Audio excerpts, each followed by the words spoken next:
Bonjour à tous, aujourd'hui une vidéo sur la religion monothéiste.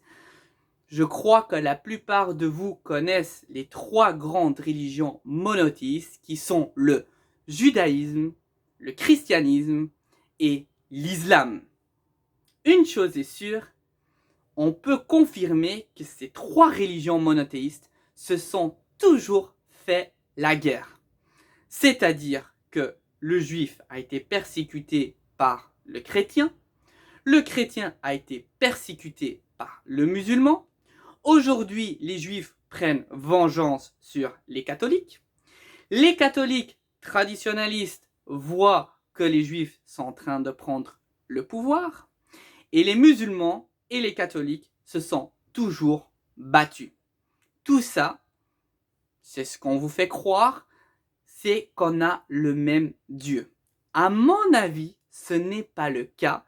Les traditions et les mœurs en plus ne sont pas les mêmes. Première chose qui est extrêmement différente entre les trois religions monothéistes est la langue. Les juifs, la langue de la Bible était l'hébreu. Après, nous avons les catholiques qui a plutôt une tendance grecque ou arménienne ou plutôt latin. Et les arabes, les musulmans, qui leur langue officielle est l'arabe. Trois langues différentes. Au moment que vous allez traduire une langue dans une autre langue, vous perdez déjà une partie de la doctrine et vous êtes plutôt dans l'interprétation.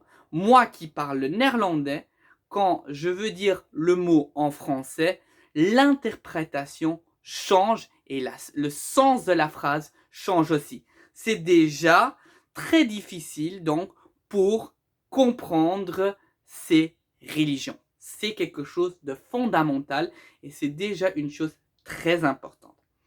Deuxième chose est le nom des dieux.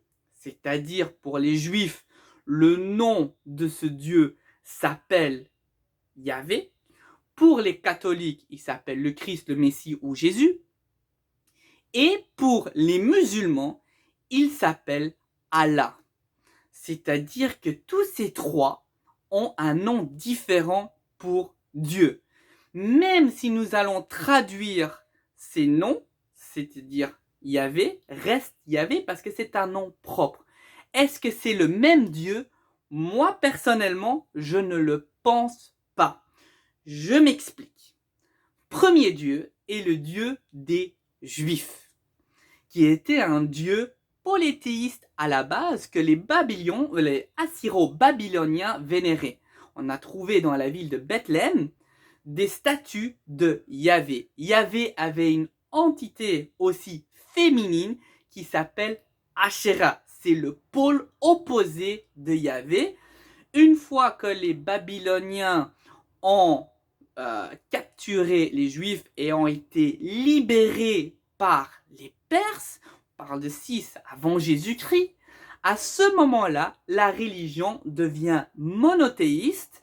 Mais attention, au tout début, Yahvé est un dieu qui va surplomber les autres dieux et par après, ce dieu devient le dieu principal des Juifs. Attention, les Juifs ne sont pas les Hébreux. Je vous laisse regarder ma vidéo les origines des Hébreux. Vous mettez ça sur YouTube et j'ai fait une vidéo sur cette affirmation. Deuxième chose, c'est le Christ. Alors le Christ est extraordinaire. Lui, c'est un humain qui est créé de la même substance que Dieu, qui est passé par le Saint-Esprit. C'est-à-dire que la Trinité va ensemble. Ce que refusent catégoriquement les Juifs, parce que eux, ils attendent encore leur Messie, et celui qui est descendu pour les catholiques n'est pas le vrai Messie pour les Juifs. Pourtant, c'est des Juifs qui ont adhéré d'abord à Jésus. C'est quand même assez remarquable. Et pour les musulmans, c'est encore différent. C'est que Mahomet n'est pas la divinité lui-même.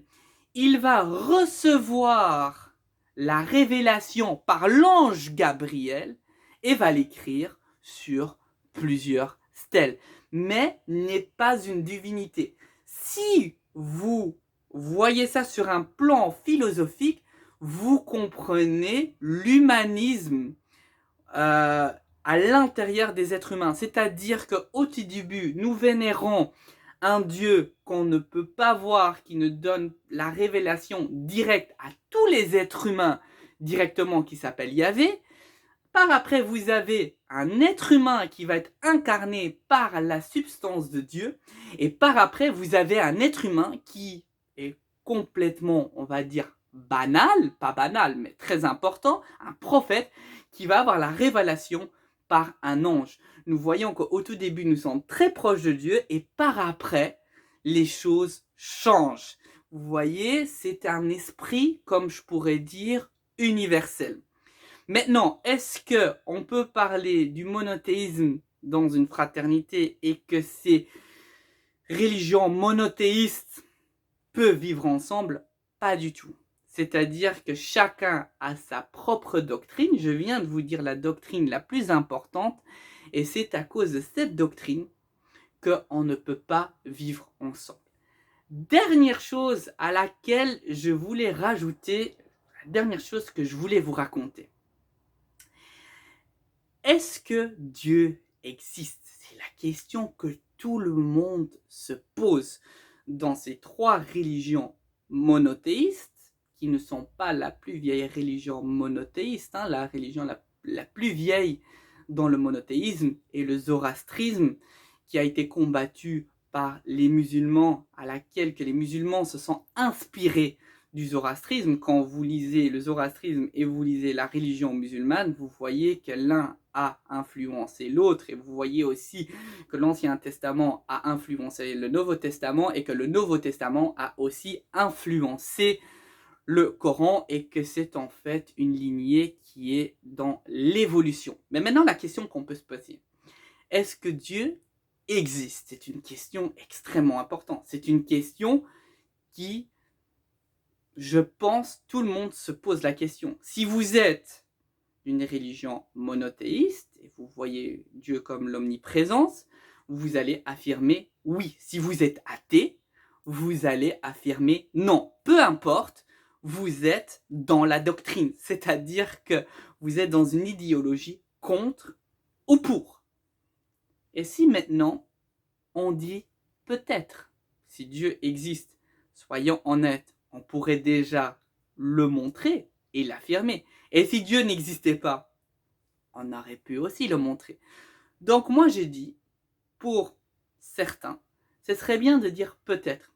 Parce que si vous mettez le doute, vous allez vous enrichir. C'est-à-dire que vous allez essayer de rechercher ce qui se cache derrière toutes ces révélations.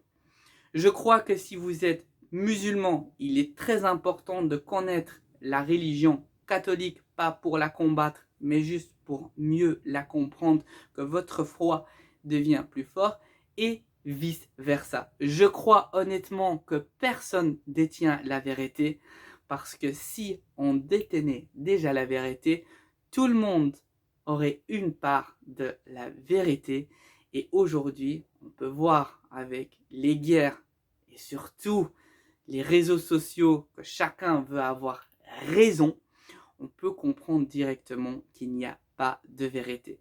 Sur ce, petite vidéo, petite analyse de ma propre part. J'espère que vous avez adhéré. N'hésitez pas à écrire des commentaires en dessous de la vidéo.